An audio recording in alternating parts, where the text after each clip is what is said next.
আওয়ামী লীগ নিষিদ্ধের দাবিতে আবারও উত্তাল গোটা দেশ। দেশ জুড়ে বিক্ষোভ মিছিল করছে বিক্ষুব্ধ ছাত্র জনতা। এদিকে দলটি নিষিদ্ধ না হওয়া পর্যন্ত লাগাতার কর্মসূচি পালনের ঘোষণা দিয়েছে নতুন একটি প্ল্যাটফর্ম। তবে কি এবার নিষিদ্ধ হচ্ছে আওয়ামী লীগ? বিস্তারিত আরিফ হাসানের প্রতিবেদনে। বাংলাদেশের সবচেয়ে প্রাচীন রাজনৈতিক দল বাংলাদেশ আওয়ামী লীগ ১৯৭১ সালের মুক্তিযুদ্ধ থেকে শুরু করে বাংলাদেশের ইতিহাসে সবচেয়ে বেশি সময় ক্ষমতায় থাকার রেকর্ডও দলটির। কিন্তু যে দলটির নেতৃত্বে সাধারণ মানুষ মুক্তিযুদ্ধে ঝাঁপিয়ে পড়েছিল, ২০২৪ সালে সেই জনগণই ক্ষমতাচ্যুত করে দেশ ছাড়তে বাধ্য করেছে দলটির নেতাকর্মীদের।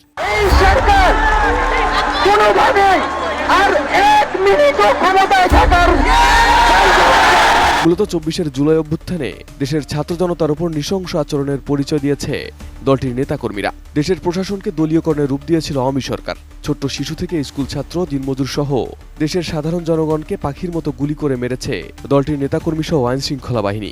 জাতিসংঘের প্রতিবেদন অনুসারে সেই সংখ্যা ১৪০০রও বেশি, যার নেতৃত্ব দিয়েছিলেন সাবেক ক্ষমতাচ্যুত প্রধানমন্ত্রী শেখ হাসিনা।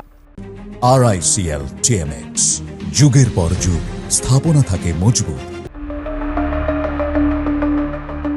জুলাই গণহত্যার দায়ে গত ৫ই আগস্ট আওয়ামী লীগ সরকারের পতনের পর থেকেই দলটিকে বাংলাদেশের রাজনীতি থেকে নিষিদ্ধ ঘোষণার দাবি উঠে আসছে।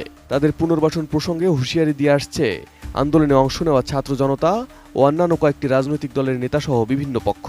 আন্দোলনকারী ছাত্রদের চাপের মুখে আওয়ামী লীগের সহযোগী সংগঠন ছাত্রলীগকে গত অক্টোবরে নিষিদ্ধও করা হয়।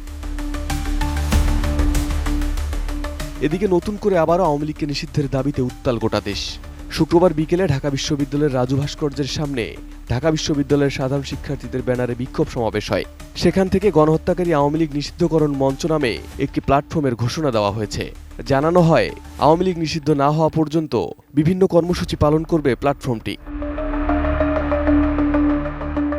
এদিকে কোনো একটি মহল আওয়ামী লীগকে পুনর্বাসন করতে সোচ্চার হয়েছে বলে অভিযোগ তুলেছে জাতীয় নাগরিক কমিটির দক্ষিণাঞ্চলীয় মুখ্য সংগঠক হাসনাত আব্দুল্লাহ।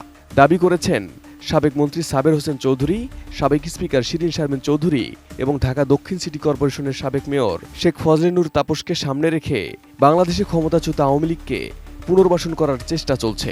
বিষয়টিকে তিনি রিফাইন্ড আওয়ামী লীগ নামে নতুন একটি ষড়যন্ত্র হিসেবে বর্ণনা করেছেন। হাসনাত জানান, আওয়ামী লীগকে ফেরাতে চাইলে ছাত্র জনতার লাশ পেরিয়ে ফেরাতে হবে। হাসনাতের এমন পোস্টে আরও জোরালোভাবে আওয়ামী লীগকে নিষিদ্ধের দাবি উঠেছে গোটা দেশ জুড়ে। তবে সরকার আদৌ বাংলাদেশের সবচেয়ে প্রাচীন এই রাজনৈতিক দলকে নিষিদ্ধের ব্যাপারে কি সিদ্ধান্ত নেয়, সেটাই এখন দেখার অপেক্ষা। আওয়ামী লীগকে নিয়ে যদি ইলেকশন করতে হয়, বাংলাদেশে রক্তের যমুনা বয়ে যাবে। আমাদের লড়াই ফ্যাসিবাদের বিরুদ্ধে, আমাদের লড়াই উগ্র হিন্দুত্ববাদের বিরুদ্ধে, একই সাথে আমাদের লড়াই জায়নবাদের বিরুদ্ধে। Arif Hasan, ATN news.